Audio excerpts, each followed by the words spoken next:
오늘은 출애굽기 11장 말씀을 가지고 약속을 성취하라, 하나님을 섬기라 라는 제목으로 말씀을 나누려고 합니다.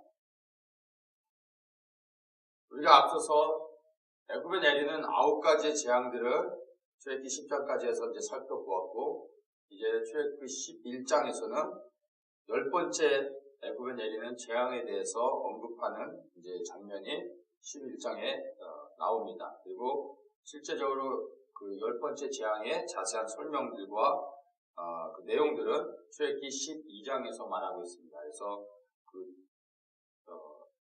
그들이 출애굽을 하는 그 과정과 또 그 배경들에 대해서는 다음 주에 12장에서 우리가 보도록 하고, 오늘 출애굽기 11장에서 언급하고 있는 10번째 재앙, 그리고 그들이 어떻게 나가야 되는지에 대해서 말씀하신 것들을 본문을 보면서 이 본문 안에 담겨져 있는 말씀들을 잠깐 좀 나누도록 하겠습니다. 먼저 이 10번째 재앙은 애굽의 모든 장자와 생축의 첫 번째 것을 치는 그러한 죽음의 재앙이었음을 우리가 볼 수 있습니다. 이 10번째 재앙을 내렸기 때문에 바로가 이스라엘 백성들을 보내줬던 것이 아니라, 이 10번째 재앙이 죽음의 재앙이었기 때문에 이스라엘 백성들을 출애굽할 수 있도록 보내줬다는 것입니다.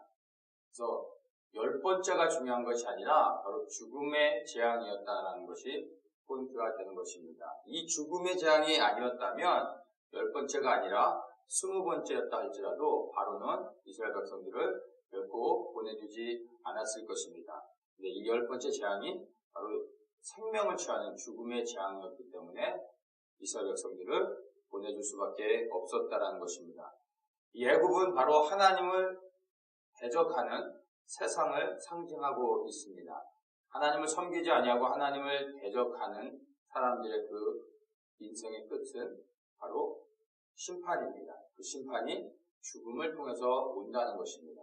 하나님을 대적하는 모든 자들의 끝은 죽음의 심판을 받게 된다는 것을 보여주고 있는 것입니다. 또한 이 애굽 사람들의 죽음의 심판을 통해서 이스라엘 백성들은 출애굽을 할 수 있게 되어졌습니다. 그래서 애굽에게는 이것이 심판이고 그 심판으로 죽음을 당했지만, 구원을 얻는 이스라엘 백성들에게서는 이것이 바로 그 죽음을 통해서 출애굽, 구원을 얻을 수 있었다는 것입니다. 그래서 구원 또한 죽음을 통해서 받을 수 있는 것이라는 것입니다. 죽음이 아니고서는 구원을 받을 수 없는 것을 또한 우리가 볼 수 있습니다. 이 구원도 죽음을 통해서 받는데, 이스라엘 백성들이 출애굽하는 그 과정은 그들의 죽음이 아니라 애굽 사람들의 죽음을 통해서 구원을 받았습니다. 그들은 죽지 않고 출애굽할 수 있었고 구원을 받았습니다. 그러나 이것은 성경에서 말하는 온전한 구원은 아닙니다. 하나님께서 이들을 출애굽시키신 목적이 바로 출애굽 자체가 목적이 아니라 출애굽해서 가나안에 들어가는 것이었습니다. 이들이 출애굽해서 구원을 받은 것 같지만 그들이 있는 곳은 광야였었죠. 이들이 광야를 지나 이제 가나안에 들어가 하나님의 영광의 빛을 발하고 세상의 모든 열방의 사람들이 하나님의 영광의 빛 가운데 나올 때 모든 사람들이 구원을 얻게 하는 것이 하나님의 계획이셨습니다. 그래서 그들이 가나안에 들어가는 것이 사실은 온전한 구원이죠. 근데 출애굽할 때는 이들이 죽음을 맛보지 않았지만, 이 구원을 얻은 이스라엘 백성들이 광야를 지나는 동안에 1세대들은 다 죽음을 당하게 됐습니다. 그리고 가나안에 실제로 들어갔던 사람들은 1세대가 아니라 2세대가 가나안에 들어가서 이제 온전한 구원을 얻는 것을 우리가 볼 수 있습니다. 첫 번째 구원, 바로 출애굽하는 것. 이것은 마귀의 권세 아래서 구원을 받는 것입니다. 이것은 예수님께서 우리가 죽어야 될 그 자리에서 우리를 위해서 대신 십자가를 지심으로 우리의 죽음이 아닌 예수 그리스도의 죽음으로 사단의 권세 아래서 우리가 구원을 받았습니다. 이것이 우리에게 출애굽이 되는 것입니다. 그래서 우리가 사단의 권세에서 구원을 받을 때는 우리의 죽음이 필요하지 않습니다. 예수님이 우리를 위해 죽으셨지만. 그러나 이제 사단의 권세에서 우리가 구원을 받은 사람들이 광야를 지나는 동안에 반드시 죽음을 경험해야 됩니다. 반드시 죽어야 가나안에 들어갈 수 있습니다. 죽지 않는 사람은 가나안에 들어갈 수 없는 것입니다.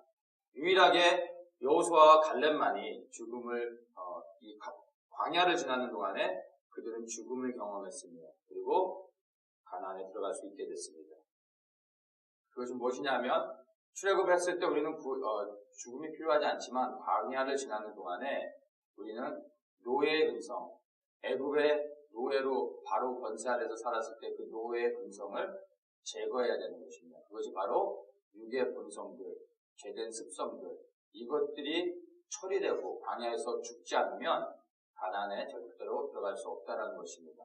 이것이 처리되어졌던 그 육의 본성과 자아가 처리되어졌던 여호수아와 갈렙은 가나안에 들어갈 수 있게 됐던 것입니다. 그래서 우리가 이 출애굽을 통해서 하나님의 은혜로 우리는 죽음을 맛보지 않고 구원을 경험한 것 같지만 사실 이제 이 광야를 지난 동안에 우리는 반드시 죽음을 경험해야 되는 것입니다. 죽음이 없이는 가나안 땅, 바로 우리가 들어가야 될 그 본향 천국에 들어갈 수 없다는 것을 우리가 알고 있어야 되는 것입니다.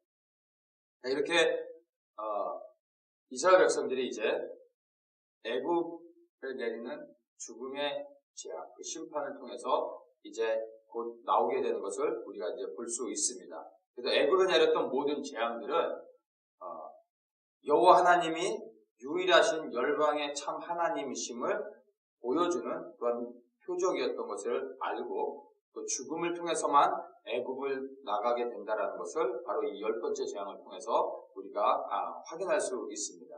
이제 본문을 보도록 하겠습니다. 출애굽기 11장 1절에 하나님께서 모세에게 이렇게 말씀하십니다. 내가 이제 한 가지 재앙을 바로와 애굽에 내린 후에야 그가 너희를 여기서 보낼지라. 자, 이 말은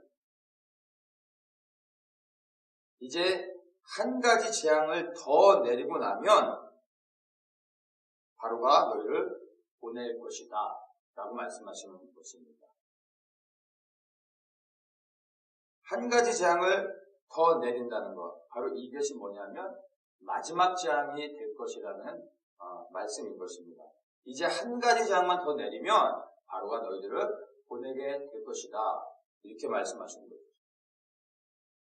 이때 이 말씀하실 때 하나님의 마음 안에 담겨져 있는 그분의 심정이 어떠할지를 한번 생각해 보았습니다. 어떨 것 같습니까?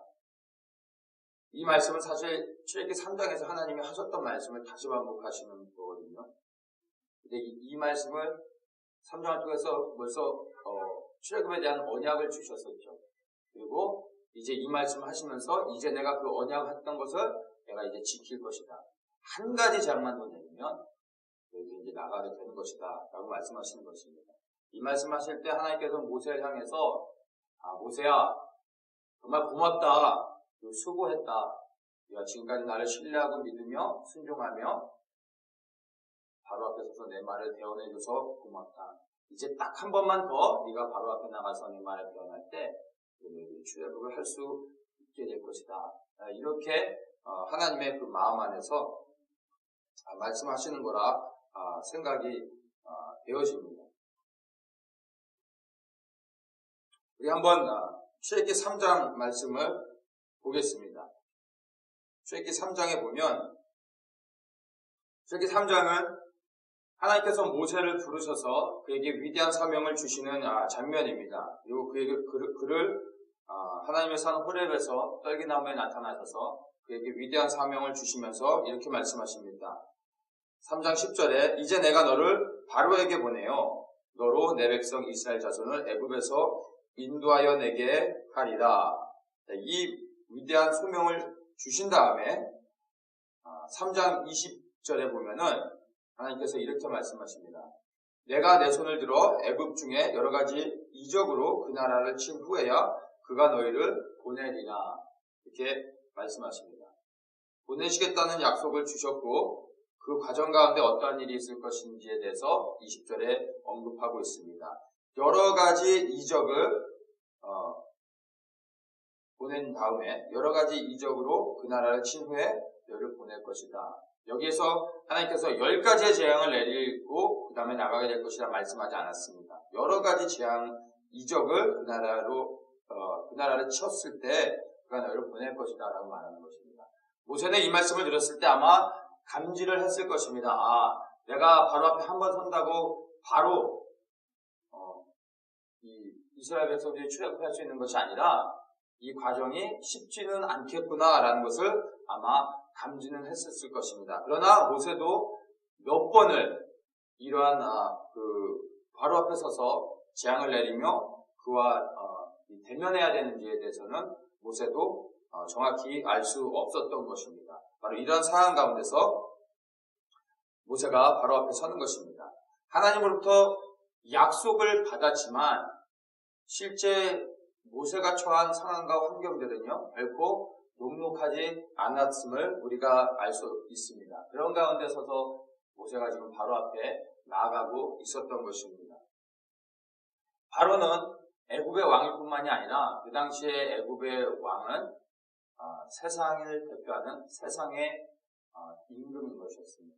또한 바로는 애굽의 많은 신들 가운데 하나의 신으로서 숭배를 받는 신이라 불리우는 그러한 사람이었습니다. 그리고 그 바로 앞에 서는 모세는 살인자였고 도망자고 또 광야에서 무명으로 그냥 양을 치는 아무런 영향력이 없는 바로가 볼 때는 바로 그런 사람이 바로 앞에 서는 것입니다. 결코 모세가 바로 앞에 서는 것이 그렇게 쉽게 서서 또 대면해서 말할 수 있는 상황과 환경이 아니라는 것을 우리가 알아야 됩니다. 그냥 집에서 편안하게 TV 보고 있다가 하나님이 가라 해가지고 집 밖에 나와서 옆집에 가가지고 하나님이 당신에게 이렇게 말씀하십니다 하고 들어와서 편안한 있는 그런 상황이 아닌 것입니다. 모세가 바로 앞에 섰을 때 바로가 모세를 죽일 수도 있고 그가 생명의 위협을 받으며 정말로 세상의 임금 앞에 서서 말하는 것이 결코 쉽지 않은 상황인 것입니다. 그런 가운데서 모세가 하나님을 신뢰하고 믿음 가운데서 약속을 붙잡고 나갔다는 것입니다. 모세가 만약에 하나님을 온전히 신뢰하지 않고 그 믿음 가운데서 행하지 않았다면 약속은 받았지만 그 약속이 성취되는 것을 보지 못했을 수 있다는 것입니다. 모세는 바로 이 하나님의 약속을 믿었을 뿐만 아니라 그 하나님을 신뢰했기 때문에 7번을 바로 앞에 설 수 있었고 그 결과 이스라엘 백성들을 출애굽시킬 수 있었던 것입니다. 애굽에는 10가지의 재앙을 내렸지만 모세가 바로 앞에 서는 것은 7번이었습니다. 만약에 모세가 첫 번째 피재앙을 내렸을 때 바로 보내주는 것이 아니라 오히려 보내줄 것 같다가 오히려 마음이 완악해져서 보내주지 않습니다. 그리고 모세를 쫓아내고 이스라엘 백성들은 더 어려운 상황 가운데서 고통을 받게 되는 것을 우리가 보았습니다. 두 번째나 서고 또 세 번째 섭니다. 그럴 때마다 보내줄 듯 하지만 끝내는 마음이 완악해져서 계속 보내주는 것을 거부하고 이제 모세를 더 협박하는 것을 우리가 봅니다.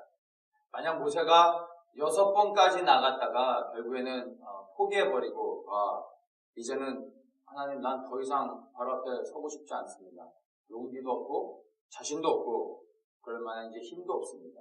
이제 한번 더 섰다가는 바로가 나를 죽일 것 같습니다. 나는 이제 포기하겠습니다. 나는 이제 그냥 방해에 가서 무명의 목자로 그냥 그렇게 살다가 가겠습니다. 라고 포기해버렸다라면 7번째 바로 오늘의 이 말씀 네가 한 번만 더 서면 이제 바로가 너희를 보낼 것이다 라는 이 약속을 받지 못할 수 있었다라는 것입니다. 끝까지 하나님을 신뢰하고 순종했기 때문에 그 약속을 이제 취하는 것을 우리가 보게 됩니다. 6번을 나가고 또 7번째 섰기 때문에 모세가 이스라엘 백성들을 출애굽시킬 수 있었던 것이 아니라 7번이 중요한 것이 아니라 그 7이라는 것이 상징하는 것이 바로 완전한 것을 의미합니다. 하나님 앞에 완전하여 그분을 신뢰하며 하나님이 말씀하실 때까지, 끝까지, 하나님이 이제 됐다라고 말씀하실 때까지 말씀을 순종해서 바로 앞에 나아갈 때 하나님께서 그 약속을 성취하는 것을 우리가 보게 되는 것입니다. 히브리서 10장 36절에 이렇게 말합니다. 너희에게 인내가 필요하면 너희가 하나님의 뜻을 행한 후에 약속을 받기 위함이다. 이 말씀을 우리가 너무나 잘 알고 있지만 사실 이 말씀을 깊이 묵상하지 않습니다. 너희에게 인내가 필요하면 너희가 하나님의 뜻을 행한 후에 약속을 받기 위함이다. 이 약속을 받는다라는 것은 귀로 들은 약속을 내 손으로 취하는 것입니다. 그 약속을 이제 나의 것으로 만드는 것입니다. 그런데 그 약속이 나의 것이 되기 위해서, 내 손 안에 들어오기 위해서는 믿음으로 행하는 것이 있어야 된다는 것입니다. 그 행함은 바로 순종을 말하는 것입니다. 그 순종은 하나님을 신뢰함으로부터 비롯될 수 있다는 것입니다. 그래서 정말 우리가 우리 손 안에 하나님의 약속이 있다면, 그 약속을 신뢰한다면 하나님께 믿음으로 반응하며 순종해야 되고, 순종했다면 우리가 기다리고 인내하며 하나님이 우리에게 주실 그 열매를 소망하며 참고 기다려야 된다는 것입니다. 하나님이 우리에게 주신 위대한 약속이 있습니다. 그 약속은 바로 영원한 생명, 구원입니다. 그 구원을 얻은 자들이 하나님의 나라를 상속받고, 하나님의 나라를 상속받는 자들이 이제 새하늘과 새 땅에 들어가 영원토록 하나님과 함께 살 수 있는 것입니다. 이것이 바로 우리에게 하나님이 주신 가장 큰 소망이요 약속인 것이죠. 이 위대한 구원의 약속은 모든 믿는 자에게 하나님이 주셨습니다. 그런데 이 모든 믿는 자에게 주신 약속임에도 불구하고 모든 사람들이 구원을 받지 못하는 것을 우리는 알아야 됩니다.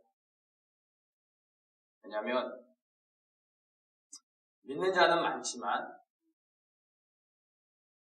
예수를 구주로 고백하고 나의 주인으로 받아들이는, 그 영접하는 사람들은 많이 있지만 그 주님 앞에 내 삶을 들여 온전히 순종하는 사람은 적습니다. 그 순종하는 사람들 가운데서 또한 끝까지 하나님을 신뢰하며 믿음 안에 거하며 인내하는 사람들은 더욱더 적다라는 것입니다. 그래서 모든 믿는 자에게 주신 이 구원을 끝내 손으로 취하고 그것을 받아 누릴 수 있는 사람들은 사실 너무나 적다라는 것입니다. 주님을 믿었었지만, 주님을 순종했었지만, 이 주님을 신뢰함으로 인내하며 기다렸었지만 결국에는 끝까지 하나님의 그 부르심 안에서 기다리지 못해서 하나님 주신 그 은혜의 구원을 놓쳐버릴 수 있다는 것입니다. 어제의 믿음으로 오늘 우리가 구원받을 수 없습니다. 구원은 항상 현재의 시제입니다. 어제 구원받은 것이 아니고요, 내일 구원받을 것이 아닙니다. 바로 오늘 매일의 삶 속에서 날마다 구원을 받는 것입니다. 그래서 그것을 구원을 이루어 간다라고 말하는 것입니다. 그래서 정말 이 구원을 받아가는 사람들은 매일의 삶 속에서 육신을 벗는 그 순간까지 주님을 사랑하며 주님을 신뢰하며 주님을 순종하며, 그렇기 때문에 또한 인내하며 나아가야 된다는 것입니다. 구원의 약속은 그냥 하나님이 우리에게 주신 그 구원을 믿음으로 취하고 아멘으로 받으면 되지만, 그 약속은 그냥 믿음으로 취하고 받으면 되는 것이지만, 그 구원을 온전히 성취하는 것은 우리의 인생의 모든 여정, 우리 인생의 모든 시간들이 투자되어져서 인생의 끝 가운데서 우리가 주님을 끝까지 신뢰하는 때 우리가 육신을 벗는 그 순간 받을 수 있다라는 것입니다. 우리가 하나님의 약속을 믿는다면 하나님을 순종해야 됩니다.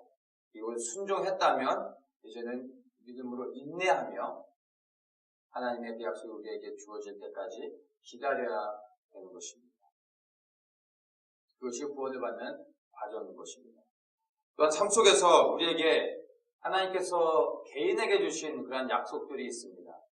건강에 대한 약속, 가정, 재정에 대한, 관계에 대한, 사업에 대한, 또한 사역에 대한 여러 가지 개인적으로 하나님에게 받은 약속들이 있을 수 있습니다. 근데 여러분 그 약속을 받았는데 여전히 여러분의 삶 속에서 그 약속들이 이루어지지 않고 있는 상황 가운데 있습니까? 그렇다면 동의합니다. 하나님을 신뢰하시고 하나님을 신뢰하신다면 믿음에 서서 순종하시고 그 순종했다면 이제 하나님의 그 약속이 내 손에 취해질 때까지 하나님이 이제 됐다라고 말씀하실 때까지 인내하며 기다리는 것입니다. 그러면 그 약속은 반드시 성취되어질 것입니다. 혹시 우리가 이 땅에서 하나님께 받은 약속이 있음에도 불구하고 이 땅에서 그 약속이 성취되는 것을 보지 못하고 하나님 앞에 갔다 할지라도 우리의 믿음이 변치 않고 하나님을 신뢰하며 부신 가운데 순종하며 끝까지 주님 안에서 거하며 살아갔다면 주님 앞에 섰을 때 우리가 구원의 면류관을 받고 우리가 구원을 받는 그 순간 우리가 이 땅에서 받지 못했던 모든 약속의 성취들이 그것이 한순간에 이루어지는 것을 우리가 경험하게 될 것입니다. 중요한 것은 약속의 성취보다 더 중요한 바로 그 약속을 주신 분을 믿고 신뢰하며 오늘도 우리의 믿음의 자리에서 그분을 기뻐하고 감사하며 살아가야 된다는 것입니다. 오세와 같이 하나님을 신뢰해야 됩니다. 그리고 그분에게 순종하는 것입니다. 그리고 인내하며 기다리는 것입니다. 그럴 때 하나님의 약속을 성취할 수 있게 될 것입니다. 2절 말씀 한번 보겠습니다. 2절에 백성에게 말하여 남녀로 각기 이웃들에게 은금 패물을 구하게 하라. 1절에서 하나님께서 이제 모세에게 이제는 내가 한 가지 재앙을 더 내리면 내가 애굽을 떠나게 될 것이고 애굽을 떠날 때 너희들이 은과 금의 패물을 애굽 사람들에게 구해서 그것들을 취해서 나가라 이렇게 말씀하시는 것입니다. 출애굽기 3장 22절에 보면은 이렇게 말씀하십니다. 여인마다 그 이웃 사람과 및 자기의 집에 우거하는 자에게 은패물과 금패물과 의복을 구하여 너희 자녀를 꾸미라. 너희가 애굽 사람의 물품을 취하리라 이렇게 말합니다. 그래서 은과 금과 의복을 구해서 나가라라고 하나님이 말씀하고 계십니다. 무엇 때문에 이것들을 구하게 하셨을까요? 하나님께서 이스라엘 백성들을 지금 구원해내는 과정 가운데서 너희들이 출애굽할 때 애굽 사람들에게 이러한 것들을 구해라라고 말하는 것입니다. 은금패물. 사실 우리가 이 땅을 살아가면서 우리에게 필요한 것들이죠. 우리가 원하는 것들입니다. 하나님이 이것들을 애굽 사람들에게 구하게 하셨고 구하면 그 사람들이 애굽의 사람들이 너희에게 이걸 줄 것이다 라고 말하는 것입니다. 왜일까요? 너희가 애굽에서 그냥 노예 생활로 그냥 평생 찌들게 고생하며 살았는데 이제는 금과 은의 패물로 그냥 너희들을 치장하고 좋은 의복을 입고 이제는 너희들 세상 가운데서 험나게 한번 살아봐라 라고 하나님이 그들에게 이런 것들을 구하게 하셨을까요? 이 의미를 알기 위해서는 하나님께서 왜 이스라엘 백성들을 광야로 나아가게 하시는지를 우리가 다시 한번 살펴봐야 됩니다. 이스라엘 백성이 광야에 나가려고 하는 것은 절기를 지키기 위함이라고 우리 지난주에 한번 봤습니다. 7장 16절에 보면 이렇게 말합니다. 내 백성을 보내라. 그들이 광야에서 나를 섬길 것이니라. 광야로 나간 이유는 하나님을 섬기기 위한 것입니다. 10장 9절에 이렇게 말합니다. 우리가 여호와 앞에 절기를 지킬 것인즉 그들이 광야로 나가서 하나님을 섬기는 것은 바로 광야에서 그들이 절기를 지키기 위함이라는 것입니다. 절기를 지키기 위해 지금 이들이 출애굽해서 광야로 나가고 있다라는 것입니다. 이 절기의 의미가 무엇입니까? 지난주에도 봤는데 절기라는 의미를 모에드라는 단어를 쓰게 되면 그것은 예정된 시간, 하나님의 표적 이러한 뜻입니다. 그래서 유대인의 7절기라고 말할 때는 모에드라는 단어를 쓰죠. 그런데 여기서 말하는 이들이 광야로 나가 절기를 지키려고 한다고 할 때 이 절기는 하그라는 단어입니다. 하그라는 단어는 축제 그리고 잔치라는 의미를 담고 있습니다. 그래서 이들이 광야로 나가서 절기를 지킨다는 것은 잔치를 벌리기 위해서 나간 거예요. 축제를 벌리는 것입니다. 그 축제는 뭐냐면 바로 하나님 앞에 그들이 기뻐하고 즐거워하며 하나님 앞에서 뛰어노는 것입니다. 바로 그것을 하기 위해서 이들이 광야로 나가는 것입니다. 그리고 이것이 바로 이스라엘 백성들이 하나님 앞에 지키려고 하는 절기라는 것입니다. 근데 사실은 이것이 예배인 것입니다. 이스라엘 백성들이 하나님 앞에 드렸던 예배인 것입니다.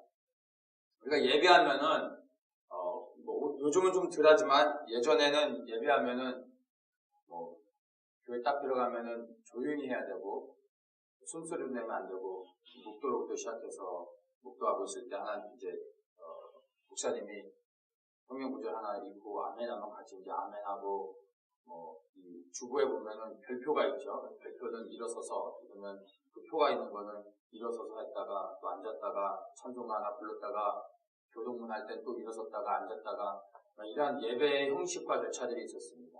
예배는 이렇게 하는 게 예배가 아니고요. 이거는 캐톨릭에서 온 하나의 형식들인 거고 이스라엘 유대인들이 하나님 앞에서 지켰던 예배의 형식은 이런 것이 아니었습니다. 오늘날에도 이들이 하나님 앞에서 예배할 때는 그들이 옷을 아름답게 꾸미고 와서 단정하게 입고 와서 하나님 앞에서 모든 사람들이 함께 손을 잡고 원을 그리며 춤추고 하나님을 찬양하고 소리 지르고 빙글빙글 돌면서 뛰어다니는 것입니다. 하나님 앞에서 기뻐하며 즐거워하며 그분을 찬양하는 것입니다. 사실은 이것이 하나님이 기뻐하시는 예배라는 것입니다. 저희 아이들이 이제 어렸을 때 곰사말이라는 노래가 유행했었는데 우리 아이들이 이제 저희 앞에서 이제 곰사말이 율동을 하면서 노래를 부르는데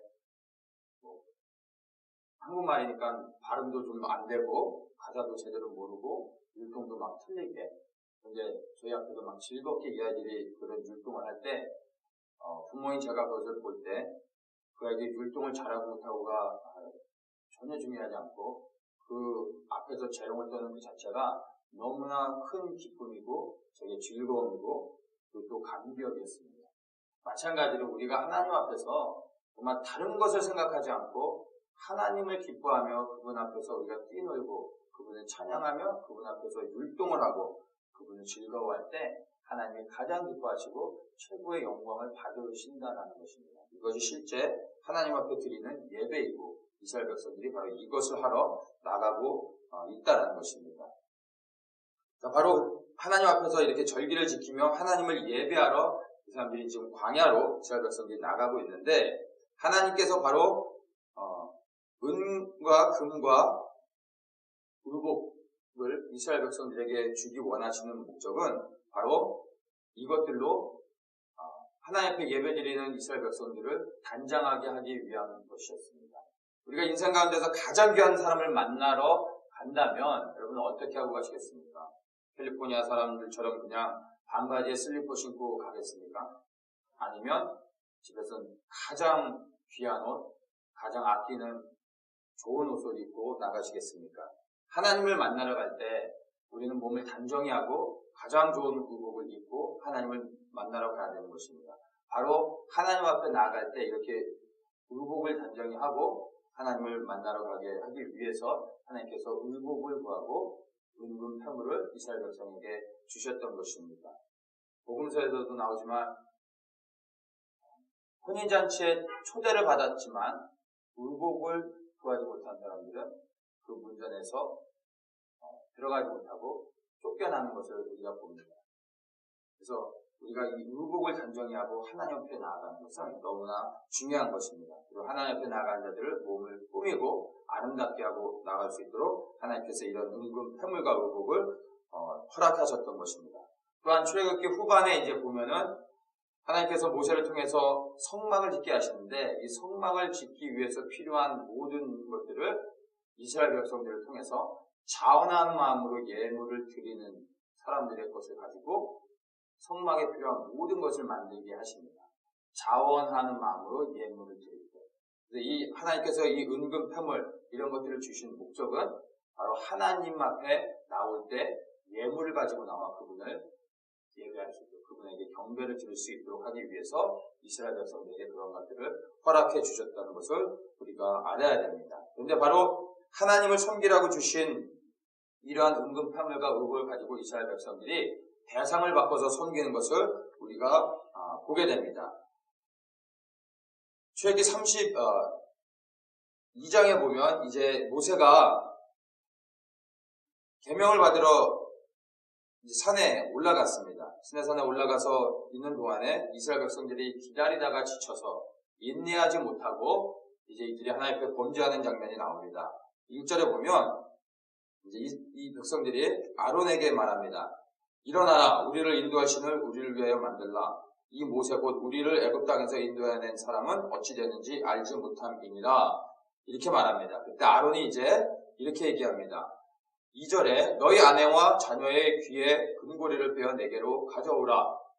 그래서 3절에 그 백성들이 다 금고리를 빼어서 아론에게 가져옵니다. 그리고 4절에 아론이 그것들을 가지고 송아지 형상을 만들면서 이렇게 말합니다. 이스라엘아, 이는 너희를 애굽 땅에서 인도하여 낸 너희 신이로라. 이렇게 말합니다. 애굽에서 그들을 인도하여 낸 분이 여호와 하나님이신 것을 그들이 목도하였음에도 불구하고 이제 이들이 애굽에서 봤던 그 금송아지를 만들고서 이것이 우리를 애굽에서 인도해냈다. 이 송아지가 우리를 또한 가나안에 인도할 것이다 라고 이 우상을 만들고 섬기고 있는 것입니다. 바로 나의 필요를 위해서 우상을 만들고 하나님을 섬겨야 될 것들로 하나님을 떠나 범죄하는 것을 우리가 볼 수 있습니다. 또한 33장 5절에 보면 이제 하나님 앞에 범죄한 이스라엘 백성들을 향해서 하나님이 하시는 말씀이 있습니다. 5절에 이스라엘 자손에게 이르라 너희는 목이 곧은 백성이즉 내가 순식간이라도 너희 중에 행하면 너희를 진멸하리니 너희는 단장품을 취하라 그리하면 내가 너희에게 어떻게 할 일을 알겠노라 이렇게 말씀하십니다. 그리고 6절에 이제 이들이 호렙산에서부터 그 단장품을 취하고 그런 것들로 자신을 꾸미지 않게 되는 것을 보게 됩니다. 이들은 하나님을 위해서 하나님을 섬기라고 주신 그 예물들을 가지고 자신을 꾸몄습니다. 그러니까 하나님을 위해서 꾸민 것이 아니라 자기를 위해서 바로 나의 만족, 나의 즐거움을 위해서 자신을 꾸몄다라는 것입니다. 그래서 하나님 그것을 제하게 하시는 것이죠. 하나님을 섬겨야 할 것들로 나를 섬기는 것, 바로 이것이 죄인 것입니다. 하나님이 이것을 가증히 여기시는 것이죠. 하나님의 약속을 받았습니다.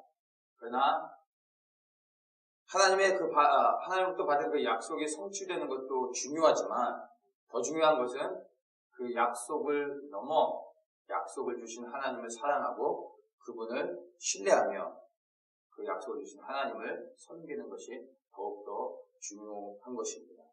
우리가 이 땅에서 받은 약속은 다 성취하지 못하고 누리지 못할 수도 있습니다. 그러나 우리가 변함없이 주님을 신뢰하며 약속보다는 약속을 주신 하나님을 사랑하며 믿어드리며 그분께 순종하며 기다리며 그분을 위해 헌신하여 살아갈 때 우리가 주님 앞에 섰을 때 영혼의 구원을 받고 그리고 그 순간 이 땅에서 이루지 못했던 모든 하나님의 약속들이 성취되는 것을 우리가 보게 될 것입니다. 하나님의 약속이 우리 손 안에 있습니다. 여러분 그 약속을 취하십시오. 하나님이 우리에게 약속을 주셨을 뿐만 아니라 그분을 섬길 수 있도록 우리에게 하나님께서 필요를 공급하시며 우리를 채워주시고 우리와 함께하여 주십니다. 우리에게 공급하신 모든 것을 가지고 나를 섬기고 나를 즐겁게 하며 나의 필요를 채우는 것이 아니라 그 모든 것들이 하나님의 영광을 위해 우리가 마땅히 쓰여질 수 있도록 우리의 자원들을 하나님 앞에 드려야 하는 것입니다. 약속을 취하고 믿음으로 취하고 그 약속을 성취함으로 믿음으로 성취함으로, 순종함으로 성취함으로, 기다림으로 성취하는 그러한 은혜가 우리의 삶 가운데 있기를 원합니다. 또한 우리에게 주신 하나님의 그 풍성한 것들을 가지고 우리를 섬기다가 끝내는 하나님으로부터 받은 약속들을 놓쳐버리고 하나님에게서 외면당하는 것이 아니라 우리에게 주신 모든 것들로 오직 하나님 한 분만을 높이며 그분을 위해서 우리의 것을 자원하는 마음으로 기쁨으로 하나님께 다시 드리며 그분을 섬기는 모든 하나님의 성도님들 되시기를 예수님의 이름으로 축복합니다.